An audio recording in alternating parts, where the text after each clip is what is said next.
A second warehouse suspected to be selling expired food has been discovered in Durban. A short while ago, the Provincial Commissioner of KwaZulu-Natal, Lieutenant General Nhlanhla Mkhwanazi, visited a warehouse on corner South Coast and Bluff roads, which was suspected to be selling expired food, allegedly imported from other countries. SABC News reporter Jade Polser joins us live now with the very latest. Good afternoon, Jade. You spoke to Premier Mduli a bit earlier on, and quite shocking visuals that we saw there, from antibiotics to unknown alcohol brands. Just talk to us about where you were at the first warehouse. Well, at the first warehouse, we saw some illicit goods, like you said, antibiotics, as well as beans that were imported from other parts of SADC. But I can also just tell you that we've also found milk at the second warehouse. We've just moved to another warehouse just down the road from where we were, and this is where we've found some counterfeit goods, including clothing items that have been found at this particular warehouse. As you can see, some of the big brand names there that are often sold on the streets of South Africa, and the police have really clamped down on this. Just to speak to us more about the second warehouse and what we found here, I'm just going to bring in again the PC and Nhlanhla Mkhwanazi, Police Commissioner. PC, we've obviously come from the first warehouse where we saw some expired goods. This warehouse has more counterfeit goods. Yeah, well, it's a mix of both in this warehouse. We've got expired food as well here, food that not approved to be in the country, as well as counterfeit goods. And in this warehouse, in this yard, there's quite a lot of things, because here is a mix in this place where we are at, but just next door is counterfeit goods, 2 containers full, and on the other side also counterfeit goods, 2 containers full. This is a relatively smaller warehouse than the one that we were at. Yeah. But do we know where these goods have come from? Yeah, well, it's part of the investigation. Obviously, on the paperwork, we can tell already that so-and-so imported this thing into the country, so, and coming from this particular country. So at least that we have an idea. But what we then have to investigate further, we need brand owners to also give a statement to certify some of these goods, that yes, indeed, it's not theirs, they're not genuine. So that it becomes part of the case docket. And I imagine through the investigation we'll also track down some of the trucks that are used to, move the goods to various bazaar shops as well as clothing shops across the metro and around the country.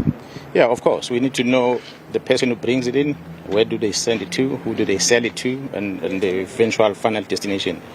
We have to get that value chain of all of it, so that when we deal with it in court, it becomes a big case. It's not the only items we've been finding, especially on the counterfeits. It's common. It's common that we find these things. Quite a lot of them that we always discover. It's just been unusual for us to find such quantity of food. That's why maybe it's because of the forecast that we've had now on food. That's why we're able to see so much of it. And I think what has been really disturbing is even finding milk in this warehouse. Yeah, well, it's milk. I mean, if this thing is still standing here and it expires in February, beside the fact that you don't know whether it's healthy to consume that, but someone is going to consume that, and by the time it lands at the place where it's going to be sold, it's going to be long past February, but the people are going to buy it, and it's just a matter of just removing the date and stamp another date on it. Okay, thank you very much, PC. I just want to show the viewers back at home that milk that we speak of right over here, and this is apparently expired. From what the PC and the Premier says, they've had their health inspectors here and they have looked at some of the goods. If Spoot Dembe just behind the camera can also walk with me after he's shown you this particular batch of milk, and just walk with me and show you some of the other goods that we found here. Like the Premier said, we've also found antibiotics in this particular warehouse as well, various creams, sweets, chips, a popular one that we've all been debating, pesticide, that has been a contentious issue in many spaza shops that's been come up, but various other things like beans that have been coming into the country in bulk. And when I spoke to the Premier earlier on, he says often this is to try and be sold at a lower cost. So the investigation now is to try and track down where these products are being imported from. As you heard the PC saying there, it is a continuous investigation.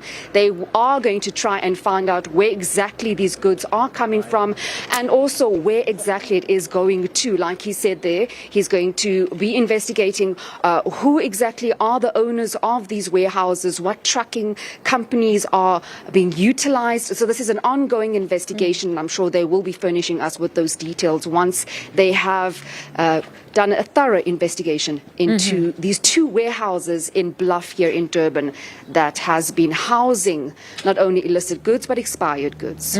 So, Jay, just for clarity, essentially this warehouse is abandoned now. There are absolutely no employees that police had an opportunity to interview in any way. Unfortunately, no. Once police pounced on this particular warehouse, there was no one here. They do not know the owners of these warehouses. The first warehouse owner, they do have the name. They're still trying to track down that particular individual. This particular warehouse has been abandoned. As you can see, several items of clothing and food groups. And they say that they will be investigating and trying to clamp down exactly who is the owner of the second warehouse here in Bluff and try and find out more information. All right, Jade, thank you very much for that update. That was SABC News reporter Jade Pulser for us in Bluff in KZN at the second warehouse where they have now just raided and established that there are more counterfeit goods as well as expired foods.